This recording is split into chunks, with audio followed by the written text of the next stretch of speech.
Episode 1, How the Saga Begins. Hello, my magical people. You're listening to the Spellbound Saga podcast, a podcast where we talk about our past and current D&D games and pass some history and insight checks into how the world has unfolded. I am Colin, the DM or Dungeon Master of our chaotic cohort of players. For each episode of Spellbound Saga, I will be bringing in different guests from our table and we will discuss the topics relating to each episode. This episode of Spellbound Saga will focus on telling the story of our first campaign, The Cracked Coast, which is tied to a much larger string of campaigns. Our first guest on the podcast is Ryan. Please introduce yourself. Hello, I'm Ryan. I am one of the longest running players at our table. Yeah, definitely. And very, very active, very involved. Very consumed. Yeah, so for this episode, we really want to focus on like the Cracked Coast and like how it came to be and like the world that it is set in. So the topic that we have here, just kind of keep us on topic. I have like a little line of questions. Was how did you create the world? These are questions for you. Yeah, they're mainly for me, but you can chime in as well. Yeah. I think I when I wrote this originally, I actually asked you. The look of like, did I do that? I don't crazy. Remember. So yeah, our first topic is how did you create the world? How did you create the world, Colin? How did I create the world? Thank you. This is a great question. How did I write all this? Is also the like first main question. How do you do it? How do I do it? I just write. Just brain vomit.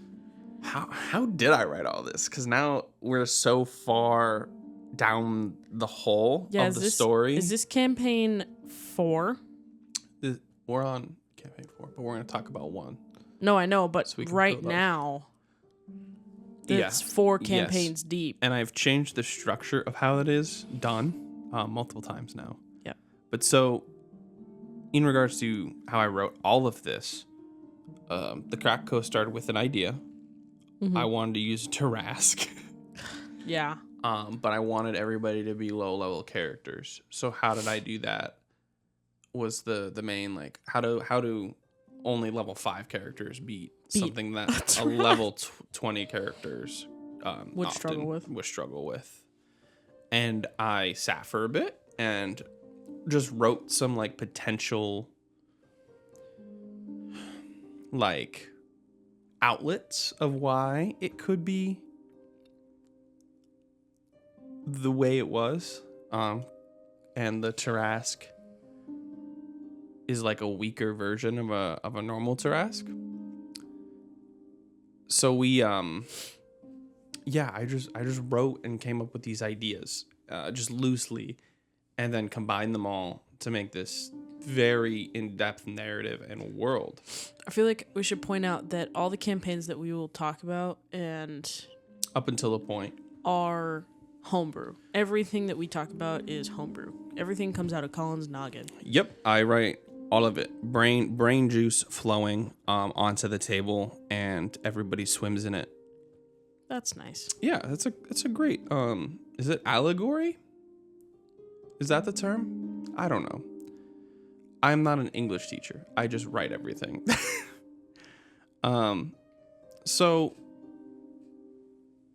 going like how I wrote all this, there's obviously inspiration, and the Cracked Coast is primarily a coastal town.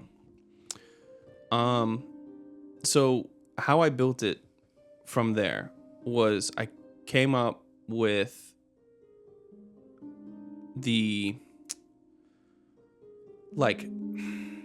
I drew the map first, and then I put a couple cities and towns around there. And how those towns developed was like one of them was going to be in ruins, and you guys would have to go and explore it. Yeah, what was that? Was it Riverway? Yes, it was Riverway. And the players start out in the town Belmont, which is primarily a fishing village. much smaller and kind of like not cut off from society, but disconnected. Disconnected a little bit. To not have the like social pressures as much, because there is a lot of Political pressure. political pressure in the game world, and a lot of existing racial tensions due to past events of the world history. But also due to the people who are in power. Yes, that is definitely revealed later on, that it is all instilled so that people have power over one another. Yeah.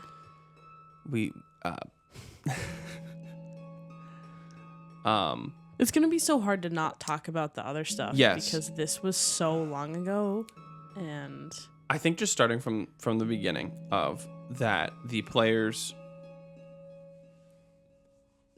I wanted them to be outsiders, let into this town, and have to prove themselves to the town.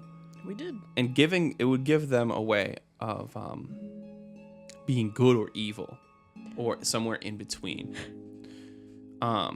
Luckily, most of your actions made that the players fall into the vein of good, and like how that like outcome, you help more people than hurt. Things didn't stay that way though. No. We were all little babies in Belmont at first. The pivotal plot point for in motivation for the players to leave Belmont and to produce like the Tarrasque is unknown to the players until it attacks Belmont and destroys everything.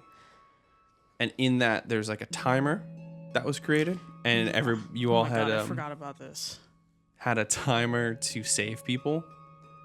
It's designed so you can't save everybody. Did we save anybody?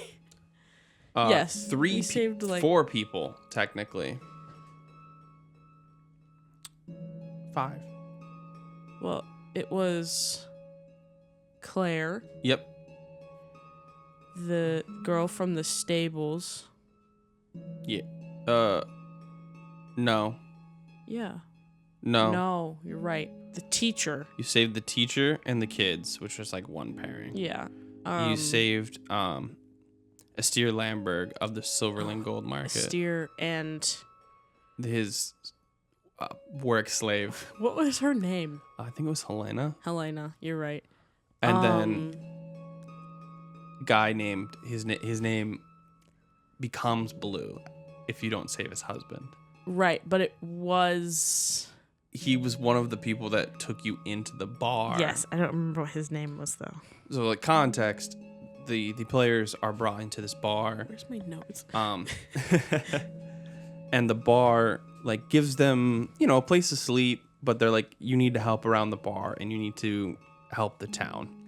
So like this is one of the first people that they are introduced to, and they ended up saving only one of the 2 people that do that, which results in something later on. Yeah. The characters do reappear and either help or hurt you. Initially hurt from him. Initial hurt, absolutely. But then he was like, I guess you guys are okay. I'll help you. No. He helped us. He never helped you. He didn't.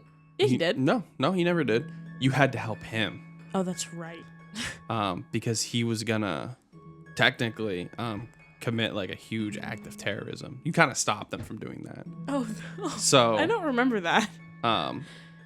Yeah, it's when you got to the other big city. Oh, was it? I think was it Deepwater? No, it was something like that. Because there's so many towns. There was Farbrook. There's Farbrook. Oh, I'm forgetting the name of the town. I don't know. But it was it's supposed to be a stark contrast to Belmont and Farbrook, because like that's where like you see more social pressures and injustice happen. Yeah, the bigger the city, the more of that there is. Yes. So, yeah, the Cracked Coast, kind of like going back to the inspirations, is the land really helped, and I created some of these places that you guys didn't even go to, but from there it kind of created like the land. Like there's a fort that every season it floods with water. Yeah, we totally So everybody leaves. never got there. And there's something hidden in the fortress, but yeah, it never got even discovered, which is fine. That happens. That's one of the great things about D&D. It's an adventure that I write aspects of, and you play through, and you guys throw that out the window, and I have to think of something new. Sorry. No, I'm kidding. I love the adaptive storytelling of D&D, so that's great. Like continuing on from how like just the world that the Cracked Coast is in, which is called Harton. The town was called Harton. No, it was another one. Oh, damn. Stillwater. Is that what it was? Yes, it's Stillwater. We didn't. Free water. Free water. All right, so I said it's free water. I was like, it's not far water. It's not. Free water is the town's name. My bad for not remembering my own town's names. This I is don't like have my 2 years ago now. almost 3. Yeah. Crazy. So, yeah, Freewater was a city, but you guys made a very minor moment in the campaign. Yeah, we spent so much time in Farbrook. Yeah, that's by design. Right. But that has also like created such a ripple effect for where we are now. Yeah, the world now is very interesting, and I would love to talk about it. So the world is all like one continent, and it was Erevan. And that's like also the same I almost name. said Everin. Yeah. So Erevan is the continent, and they believe themselves to be, that's the world, is Erevan. So it shares the same name at this current moment. The world now, we go from the Cracked Coast, where the players inevitably have to fight this Trask and free the Cracked Coast from this one menace of a monster. You know, they have to beat the monster. Basically Godzilla. But also figure out why. Yeah. Kind of. You figure out why, but you know there's nothing you can do about it. Right. But you save like the Cracked Coast. You guys become the heroes of it. Although the stories are told different across the continent. Which we got to discover later down the line, which was interesting as well. So, your experience is a little different because I've rewritten it to if I ever run these again, where the Cracked Coast happens and then the heroes are actually arrested and tried for like interfering in political, like political stuff, or something. They're like given a false charge, and they're sent to this prison that is in the Underdark, on the deepest, farthest edge of it. World's Edge. Where there's basically just a void, like infinite darkness, just that goes down. So, I'm the one squeaking my chair, I think. So World's Edge is, this prison, much like in Game of Thrones. The Wall.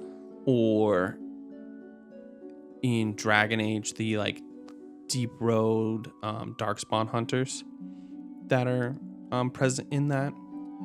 I forget their exact names. It's been a while since I played that game, but similar to those, where it's like their life is dedicated to this living in this prison. They can't leave ever, or they're just killed. But they're given like the freedom within service. It's a little bit different than the Wall, I think. A little bit. But it definitely is very reminiscent now of it. Sorry. So, from World's Edge, we go to the Corrupted Court, which is the players get to go to a stone and the High Court, but the campaign takes place in the High Court of a stone. So it's an area where the upper echelon live, the high society, the upper city, if you will, and the upper class. Yeah, upper class. So there's like, they have to discover some corruption within the court and find out which council member of the High Council or the Exalted Council is trying to do something.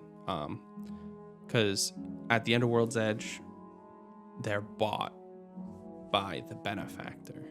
Benny, as you guys like to call him. And then so he tells you to investigate this. And you guys do. And then it ends the Age of Neutrality. And you enter the world of chaos. We'll get there. And start the Age of Chaos. But that's a much deeper plot line. Because that's where we are now. We're in the Age of Chaos. Yes. World of Chaos. Our players are all in the Age of Chaos. They actually just wrapped up Act 1 of the... Act 1 of how many? It's like 3, technically 4. And this is one campaign. As I said, I changed my structure. Right. Are we gonna finish that by the end of this year? I'm hoping. I never want it to end. I'm gonna be Astrid forever. I guess I should talk about the way I structure it a little bit. Excuse me. I wrote these kind of as like, not like one or like this campaign is done. That's it. All right, make new characters and play this campaign. All right, that's it. It's done. Make new characters. But I changed that to like the Crack Coast and the World's Edge are like, you have different characters. But then I was like, all right, wait, maybe the World's Edge makes sense that you go to the Corrupted Court. So it's actually like those 3 campaigns would actually make a whole campaign. Mm-hmm. And then the end of the Corrupted Court would be the end of that campaign, and then the players would make new characters for World of Chaos. World of Chaos, yeah. So yeah, and then so like I've written the newer stuff to be more long, just like longevity wise. Like the characters are supposed to go through, technically speaking, like 3 different campaigns. So like the 3 campaigns take place in the Age of Chaos. And then so like that's kind of how that I've changed that writing a bit. Just a little bit more structure where it's not like I'm writing 3 separate things. I'm making one age with 3 different campaigns filled with different acts within them. So it's just like, it's more like a book, realistically then. Like there's 3 books, there's acts in each book, character arcs and such. I just got to Act 2 in my book. That's nice. But so yeah, that's where the world is now, mostly. We're in the World of Chaos. Age of Chaos. It says World of Chaos on Discord, so. Yeah, because that's the current arc you're in. Right. Oh. Yeah. The Age of Chaos is like got it. The time that you're in. I got it. So yeah, kind of like going back though to like the Cracked Coast. I brought Ryan on here because the Cracked Coast was I worked on it a little bit and I was like, all right, I have it at a good spot. You know, I know where I kind of want it to end, but you know, it all depends on the player's actions. And I'm like, all right, I want to get some people to play it. So I gather a ragtag group.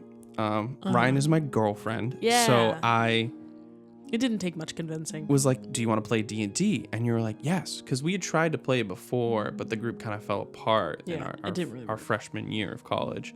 So this is like a year or 2 later. 1 year. It was sophomore year. You're right. It's like a year later. And I invited Ryan, and a couple other people, Some were great and they've stuck, and others weren't. And I'll leave that at that. And so I brought you on here because I want to talk to, like, what was the Crack Coast to you? Did it feel more like a first time, or was this like, yeah, what was it to you, like, overall? So gosh, if I'm trying to like remember everything. I know, so far. It was a really long time ago. It feels like it's 2 years, almost 3 years ago. Oh, my knee on the table, that was rough. I gotta sip the juice.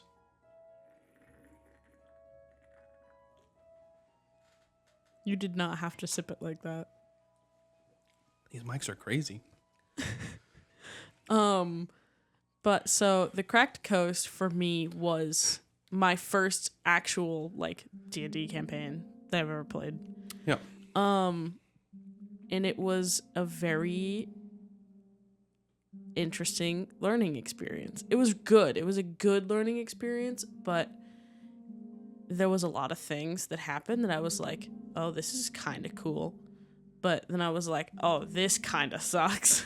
And it was just a lot of, like, I'd never played Dungeons and Dragons before, and I had no idea what I was getting myself into and how much it would consume me.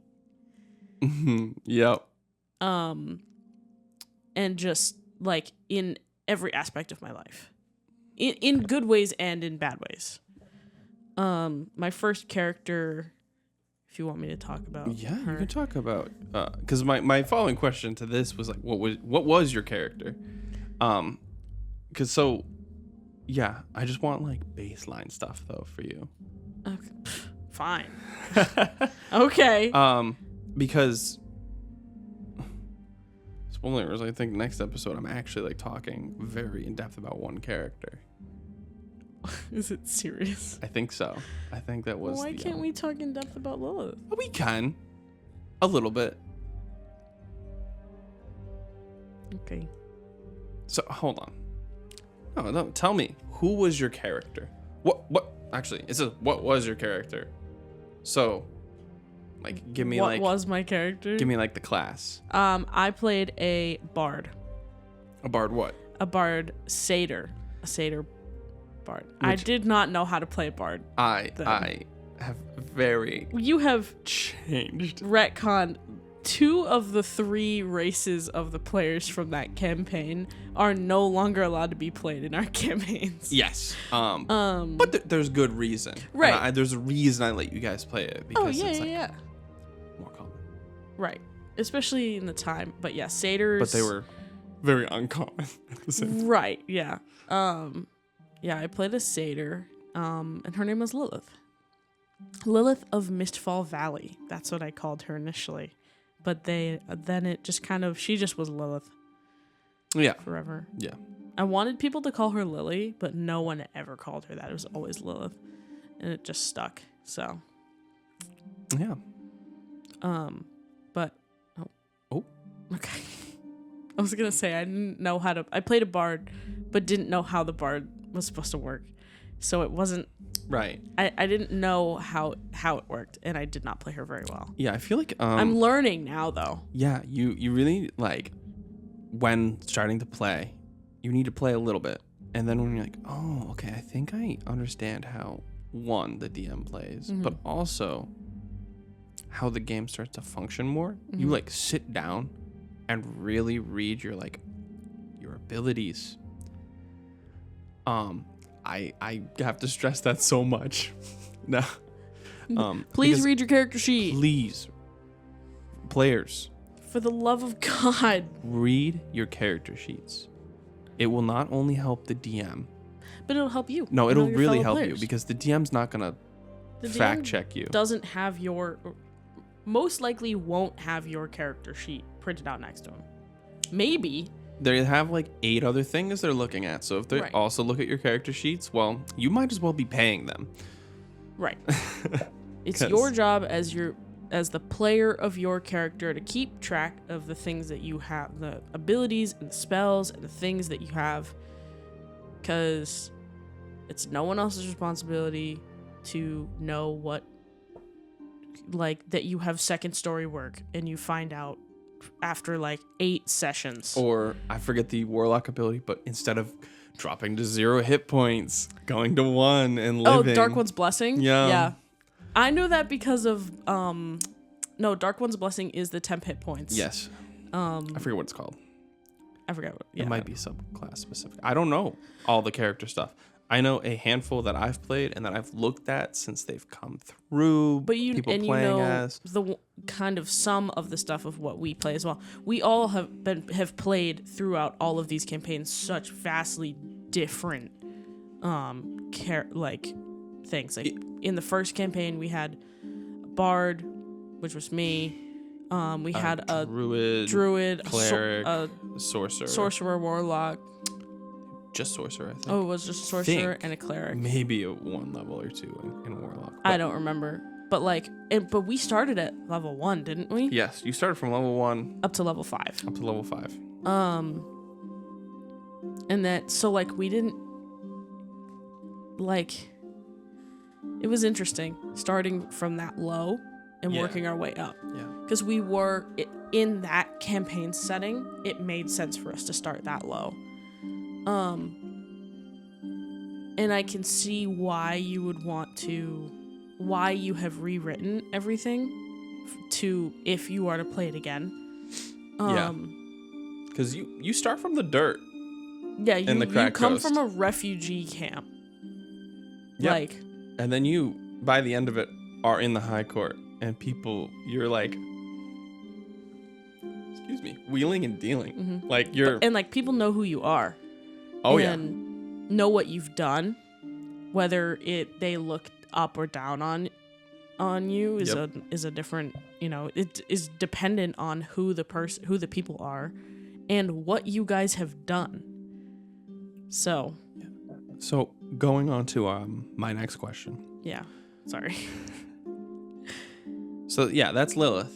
Mm. Can you tell me a major story, beat, or moment that stood out to you? This could be overall story, a specific character's moment, or your own.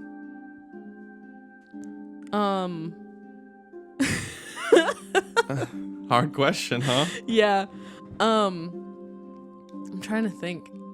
Every time I think of this campaign, and I think of big moments, I think of I feel like it was kind of the peak of Lilith's personal story quests.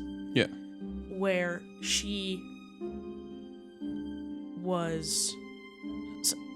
had this love interest. Mm-hmm. Okay. Yeah. His name is Alistair. He was what? Of course I'm gonna talk about Alistair. I know. I love Alistair. Did you? Yeah, I did genuinely like having made a character on the spot, and then they became a major party NPC. It happens all the time. So often. Like Fallon. So often that now I just have pocket characters, so I'll just make them, sit them and just be like, oh, okay, I need somebody. I think they'll like this one. But so Alistair was a purple tiefling bard that Lilith met because one of the other player characters had rescued him and was trying to, was being all make sweet their on move. him. Was trying to make their move. I was gonna say trying to rizz him up, but no. I'm trying to not use that terminology. Was trying to, make a move and romance him. But Lilith, being the very charming, very charismatic, beautiful satyr that she was, kind of swooped Alistair off his feet away from Sirius, the other player character, and they hit it off, and it was great. Yeah, I would say they definitely hit it off. But I'm just giving a little context to who Alistair was, because this moment is so Alistair I'm sure you'll go over this more with Josh. Probably. When you talk about Sirius. Long story short, TLDR, Alistair's soul was bound to a sword that fed off of murder and sex. Yep. And Alistair fed at the sex, another person fed at the murder. And, you know, because that's just how Alistair was. Yeah, he was he was a guy. he was a player. Yep. But well, he wasn't a player. No, he was a yeah, I get it. But the moment that specifically sticks out to me is when they're in the underground bar. I cannot remember what it was called. The pit. The pit. Thank you. Josh and I were talking about that the other day. We couldn't remember what it was called because we were gonna try and look for it. But we were in the pit and it's just Lilith and Alistair and they're like, you know, getting all cuddly and stuff. Yeah. And then crazy stuff starts happening outside. Like stuff with the sword and with Sirius. And it's downpouring. It's horrible. Weather is nasty. Lilith and Alistair are inside, and all of a sudden Alistair starts to get kind of aggressive with her and being really forward. And she's like, whoa, whoa, whoa. Slow your roll, buddy. And then things start to get really bad. And Alistair starts to, like, convulse. And then Lilith starts to freak out. And so she has to figure out where Sirius is, because she knows. Yeah. And while this is all happening, another party of characters that we had run into was trying to find a way, was trying to get back to their universe, because they are not in the right place. Yep. And this is all happening at the church in this town. And so Lilith and Alistair are going to this church, you know, running. Because that's... I don't remember exactly how it went down. They end up... A blur because of, like, how fast things go. They end up at the church. Sirius got possessed. Yes. That's what happened. He plunged the sword into himself and became possessed by the sword and was just kind of killing people. Yep. And in the process, these other characters, I think almost all of them died. All but two. But two. And then I forget exactly what happened, but we broke Sirius out of the possession. Yeah, and broke the sword. Yep. And it killed Alistair. And that was a really hard session. That was really rough. Yeah. And I think that was like one of the last sessions that somebody attended. Like one of the last like one or two. Yep. Just because he got busy. Mm-hmm. And he was playing a druid, and we took Alistair's body, buried it, and we buried it in the ground and grew a tree. Yeah, out of it. Which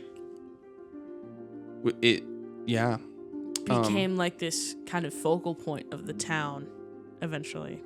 Yeah. So that's my, like, I think that was kind of the peak of one of two peaks of Lilith's personal quest. The second peak came later. So my following question after that was favorite place, favorite person. You could probably answer this like one word quick, because I have another question that is gonna be... Favorite place, favorite person. Favorite place, Farbrook. Yep. Favorite person, Alistair. But I also really liked Bannon and Razul. Ooh, okay, yeah. Those guys were really cool. Bannon especially. He was there for Lilith when Alistair died because he knew Alistair. And also Sirius. Lilith and Sirius were tight. Yeah, you think like Yeah, like character-wise, like Sirius is definitely like a... Do you think that... If you had asked me 2 years ago, the answer would be different. If I told you if I was to ask you who the main character of the campaign was, who would you say it was? You or Sirius? Oh, Sirius. You think so? Because there was the actions that Sirius took had such great consequences across the continent that I feel like we're still feeling the effects of. How many years in the future from the Cracked Coast? 80? 70? It's at least 80.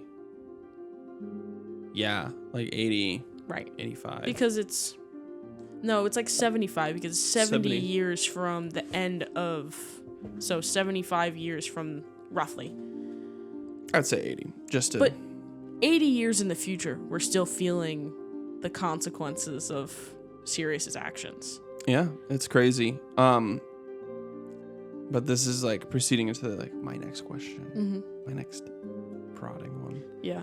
Is there a twist or plot line that proceeded to a following campaign that you weren't expecting from the Cracked Coast? Yes. You want to talk about it? Yeah. It's actually I don't necessarily know that it's a plot line. Well, I'll tell you if it's a plot line. So, Astrid.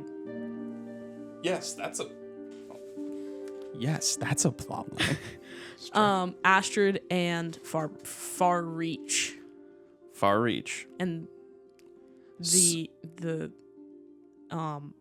effects of the saving of the Cracked Coast and after on Far Reach specifically. Yes. But Astrid. So like context for like Far Reach is like the Age of Chaos starts with the death of the characters in the corrupted core, and because the world is completely reshaped. They call it the collapse. They call it the collapse. Chaos awakens in the world, having gained too much influence and power. And just completely like all my homies hate chaos. Tears the world apart, reshapes the world of Erevan, and into Everin. And so the world is still Everin. The continent that you start on is Everin. Erevan. I know they're close. They're designed to be very close because like the main populace, who inhabited most of like the like cultured spots of Erevan, a stone, and some of those other main locations. Dead. Gone. Deceased. Well, knew like what the continent's name was. Oh. Yeah. So there's some things that you guys don't know yet. I know, but I'm not going to talk about it on the obviously podcast don't talk just about yet. You will experience it probably in the next couple sessions. Awesome. Cool. Can't wait. As you just left Everin, so we have. I don't know where we are now. Yeah. So hopefully we'll figure it out. Going on to Far Reach is Farbrook, but like only certain parts of it like are there, other parts are elsewhere, or have been completely removed. That's news to me. It's in a forest. It's not on the coast. Things have changed. Like Belmont is super landlocked now. Yes. Versus it being a like sea trader town. Yes, it's like, and like Far Reach is hidden by runes from a magical person endowed with magic. They make these runes that hide the town, but they die from old age. So the Far Reach is technically Farbrook and like parts of other towns that from the Cracked Coast. So much so that like one of the characters that you interact with, his name is Thero. Named after the guy who helped us. The guy who helped you in the quest to kill the Trask. Because he died. So yeah, and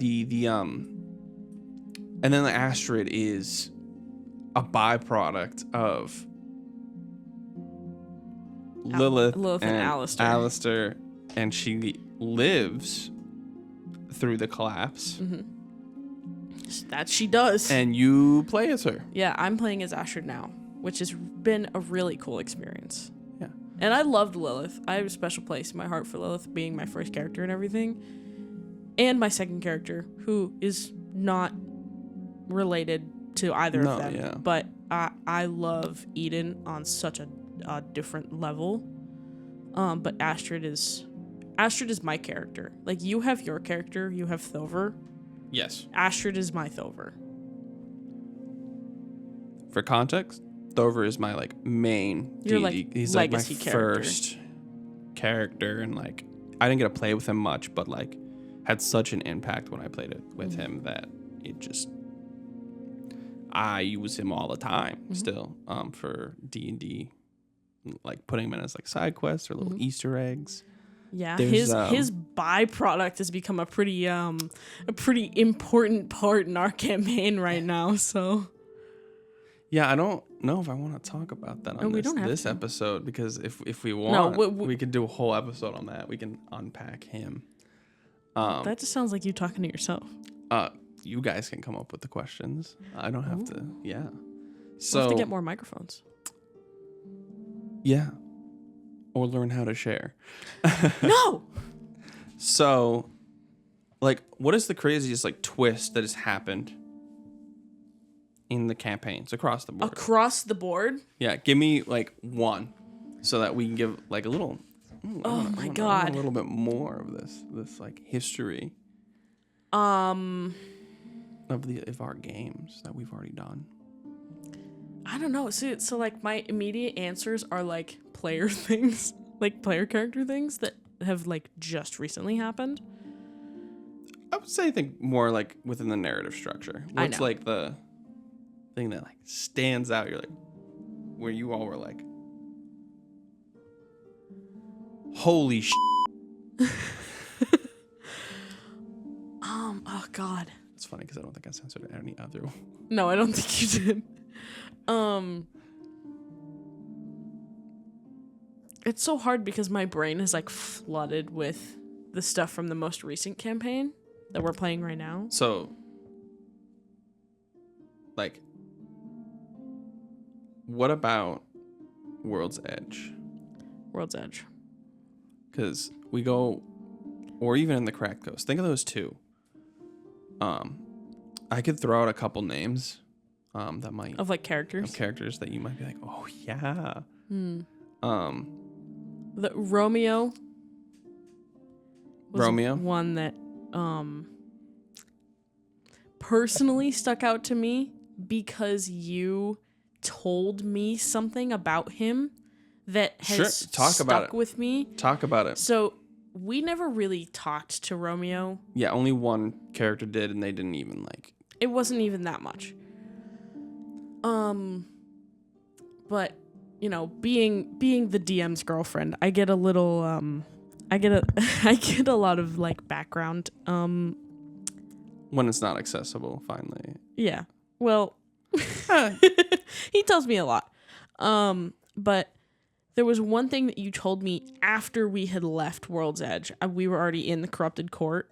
Was that Romeo, if pursued by a player, would disclose information about him being from the Scar Valley and having entanglements with Alistair. Yeah.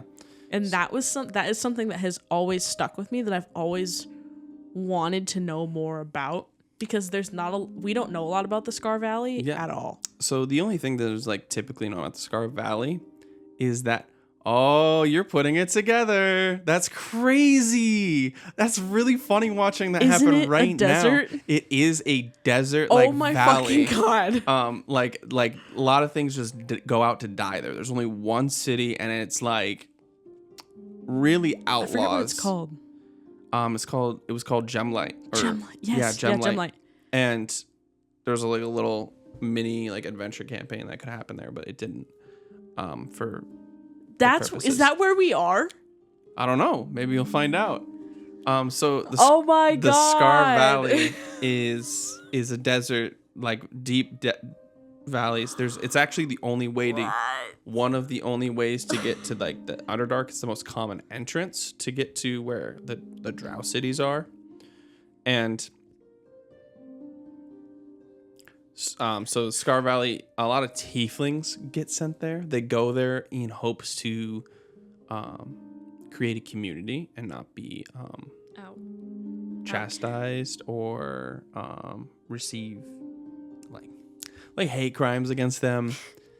They're very I'm just trying to think of the word. They're have a lot of prejudice against them because people view them as devils. Demons and devils, yeah. And not their own humanoid. Yeah. So, bro. This is crazy. That's really funny watching that happen live during this recording. But yes. So now maybe you can have put that together, that some of the Scar Valley is where you are right now. Dude, what?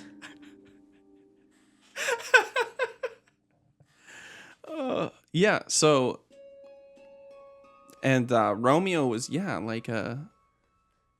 he was like the lookout in the tower in the Underdark, looking to see if like things would crawl out of the void.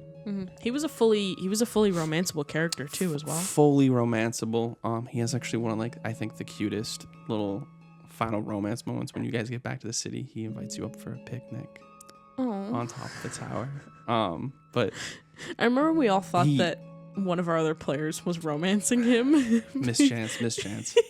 But like he speaks like it's like one of the only times I really did it. I wrote like actual infernal, and I was gonna like speak it, and like it's a lot of work. Yeah. And I wrote like the lettering for it too, and I was like, this is a lot of work with everything else. I'm like, all right, I'm just gonna say, yeah. He said, do you know infernal? For anybody else, like from that point on, yeah, yes, we do. Wait, I need to know it. I'm gonna cast comprehend languages. Oh, you're metagaming. Okay. Oh. That's not. The moment that they start to speak infernal, you'd be like, comprehend language. Comprehend language. Ashley knows infernal. Yeah. Because she's a tiefling. I didn't mention that. Yeah, so I think that's like the most played race out of our party members is tieflings. Everybody likes a hot tiefling. Human.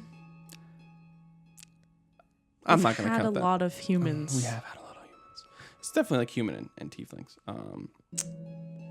Besides the first campaign, which the main adventurers were human, changeling and a satyr. And a warforged. For a little bit. We have a lot of interesting. Only met one other warforged. Now we've met one other changeling and have yet to see another satyr. Mm-hmm. Yeah. Lots of humans. Lots of tieflings. Lots of elves. And now that it's the world of chaos, you're seeing a lot more tieflings. Yes. Lots of purple ones. You're pulling a lot of those out. So that's what I can find on the Pinterest. I'm kind of kidding. I do use Pinterest as a resource to depict characters. We use a lot of the like. Yeah. Anyway. Yeah. But so, what do you think your favorite campaign out of the Age of Neutrality, which is the Cracked Coast, World's Edge, and the Corrupted Court? God, I loved the Cracked Coast.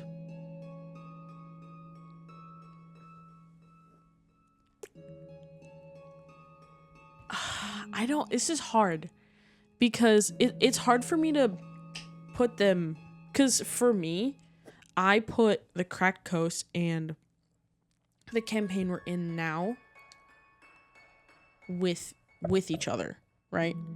Because they're connected. And obviously, World's Edge and Corrupted Court are connected, but for me, the character that I played is not connected to like Lilith and Astrid. Yeah. For context, for the World's Edge and the Corrupted Court, I created a character named Eden, created after Sleep Token's album "Take Me Back to Eden," because they're my favorite band. But Eden became so much more than like a concept character. I love Eden so much, and if I could play her again, I totally would, and I would definitely play her differently. But she was a Asmar cleric, originally of Nyx. But then There's a lot of character to Eden that I did like. So I think I would off the bat make her a cleric of Cyric. yeah, just like being able to do a little bit more evil stuff. I think at Eden, like Astrid is kind of a morally gray character. Lilith was a pretty morally sound character. She was mostly good. Didn't want to kill people, didn't want to see people in pain, wanted to help people. Even if it like was something that they needed to do, didn't want to like hurt people and only wanted to help and rebuild, and that's what she did after the campaign ended. But Eden,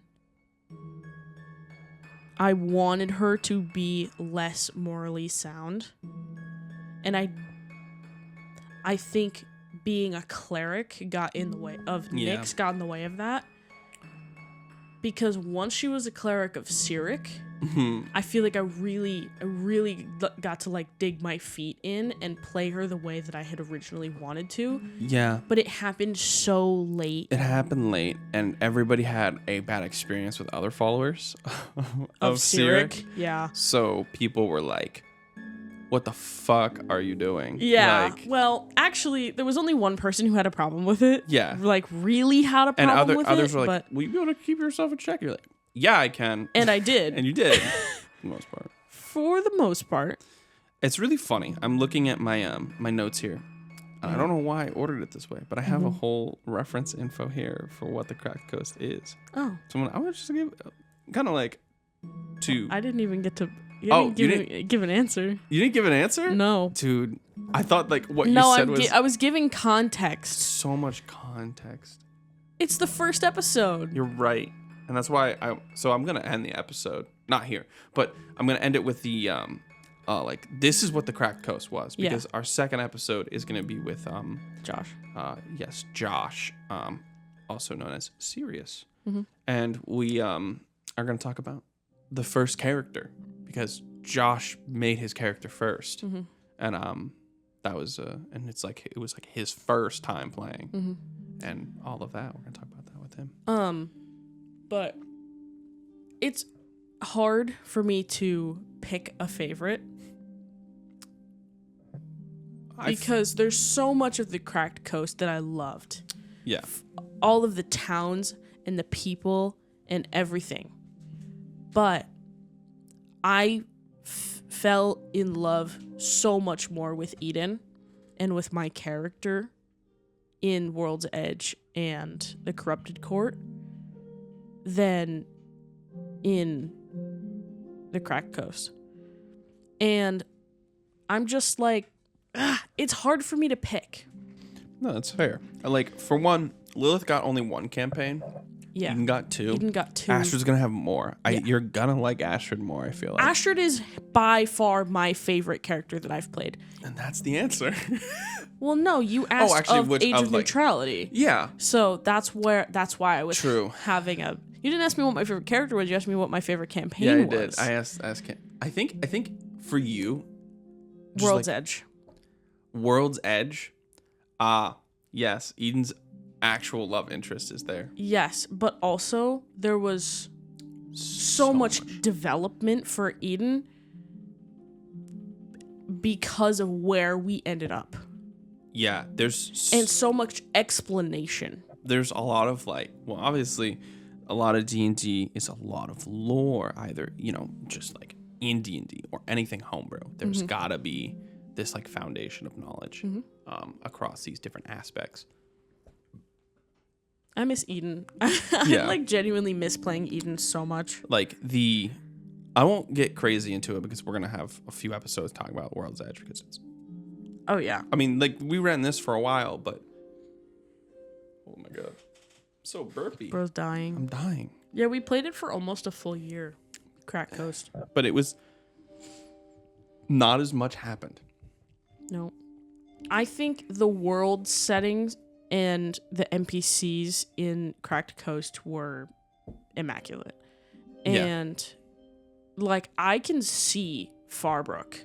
Like I imagine it. Picture perfect in my head. World's Edge, kind of. I mean, there are definitely some amazing characters, and some of you just didn't like them because they are rough people. In World's Edge? Oh yeah, like Lady Margaret. Yeah. Roland. I'll say one name and you're gonna be like, "Yep, Alexander." Yeah. No, because we loved Alexander. I'm saying like these characters, like technically they stood out more than the Farbo characters. But then again, we had a whole new cast of characters as players. We had way more players too. It's hard. I think World's Edge / if I could play Shaw. I know, I love Shaw so much. If I could play Eden the way that I played her at the end of the Corrupted Court through World's Edge and into the Corrupted Court. You mean end of Crack Coast into World's Edge into the... No. Eden. Yeah, well, you said at the end of the Corrupted Court into World's Edge. The way that she was at the end of the Corrupted Court campaign. If I could take that and make her like that for all of World's Edge and the rest of the Corrupted Court, I would have. Yeah. I think World's Edge is my pick because of Eden. But what, you don't like Benefactor? Good old Benny? Good old Benny? I didn't like the Benefactor. Eden didn't like the Benefactor. Hostives? No, fuck that. Guts. I liked him. That's Corrupted Court though. Yeah, that's far down the line. You'll learn about that eventually. So I'm gonna just like give I mean, I kind of talked about it in the beginning, but I actually have like this really more in-depth thing.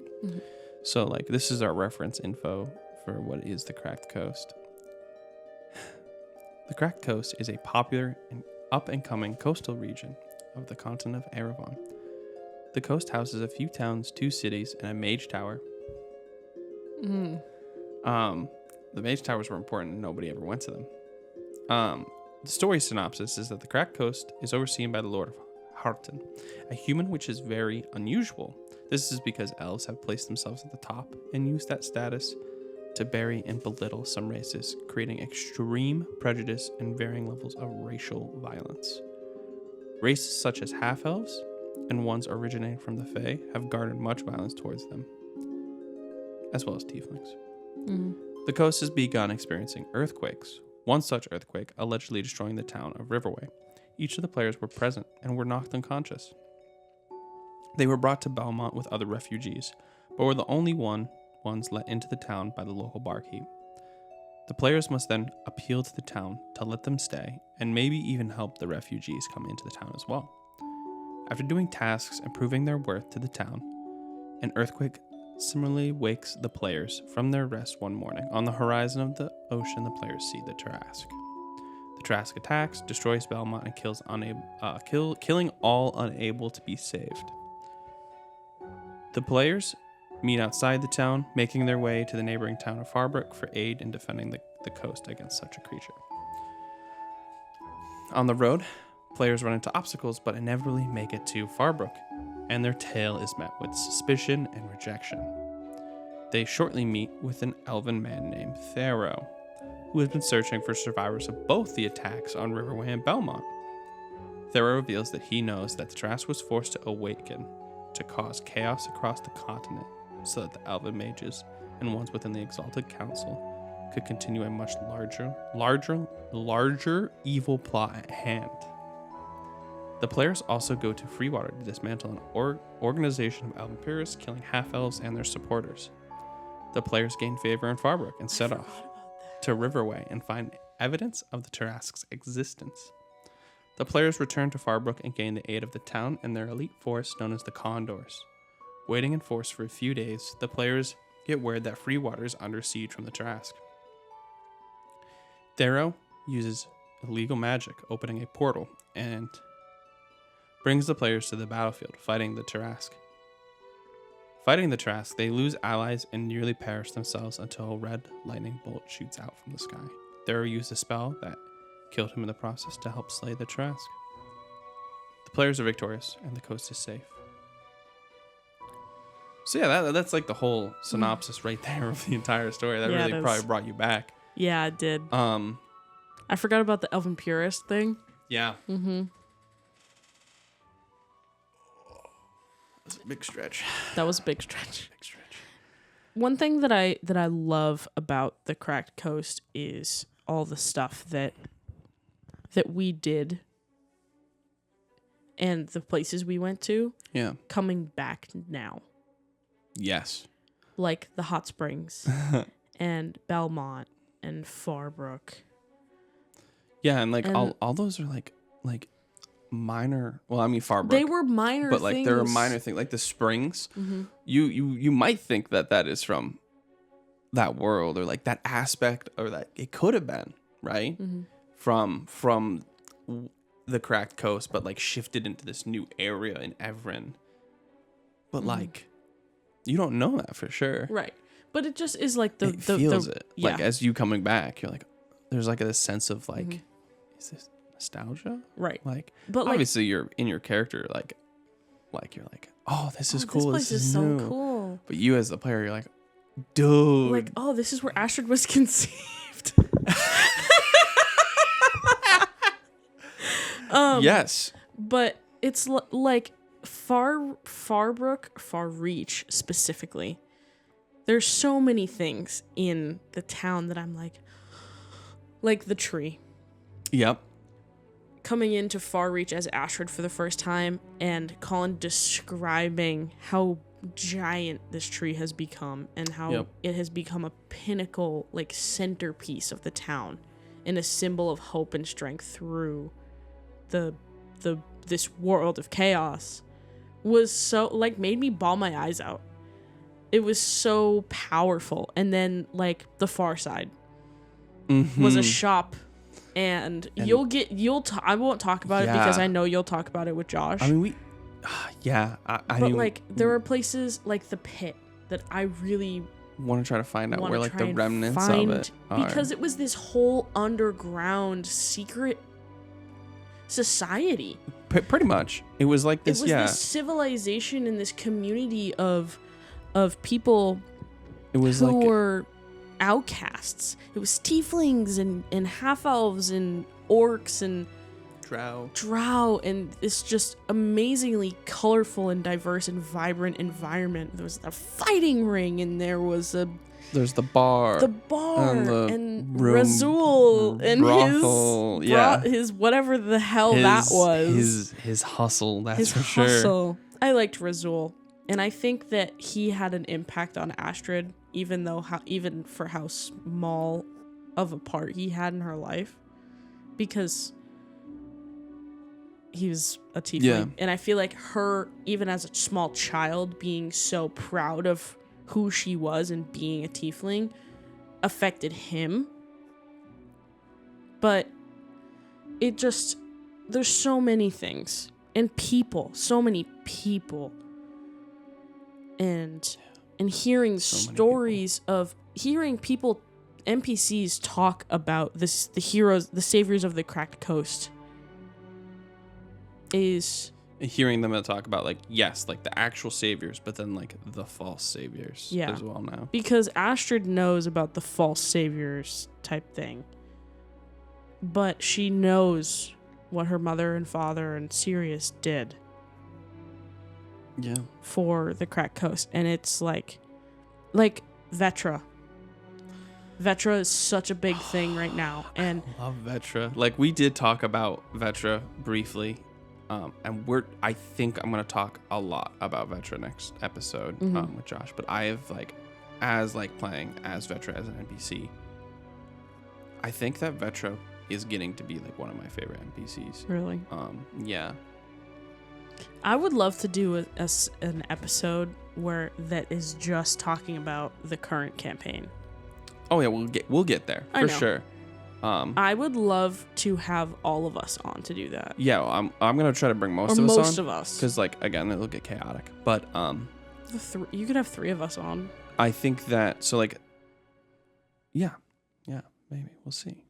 I mean, the audience here doesn't really care. They're gonna listen to the episode hopefully anyway. Right. So we were running out of time for this episode.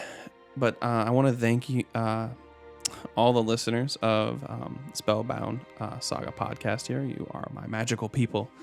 Thank you for listening to us ramble on, probably repeat ourselves way more than we should. Oh my God. But this is our first episode, so we're gonna get a groove here, talking about our podcast or talking about our D&D games. The past, the present. Mm-hmm.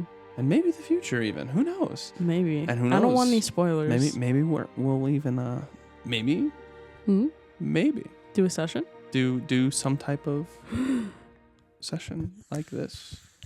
But we'll see. That would be so cool. We gotta catch up on how I do things. God, I know. But so next episode, I will be bringing and inviting our friend Josh on, and he will be talking. Josh, know me. No, Josh. No, what? Just Josh. Just Josh. Know me. Know you. So it'll just be me and Josh talking about his experience through the Cracked Coast, but that'll be it for the Cracked Coast. That's my goal is be the two of you talk about the Cracked Coast, and then I'd probably have a couple others come talk about World's Edge, and then the Corrupted Court. Corrupted Court has a lot to talk about, especially in how it ties into the current world. Yeah. But yeah, thank you for listening to Spellbound Saga podcast. I am your host and beautiful DM, Colin, the master of the chaotic cohort of players here.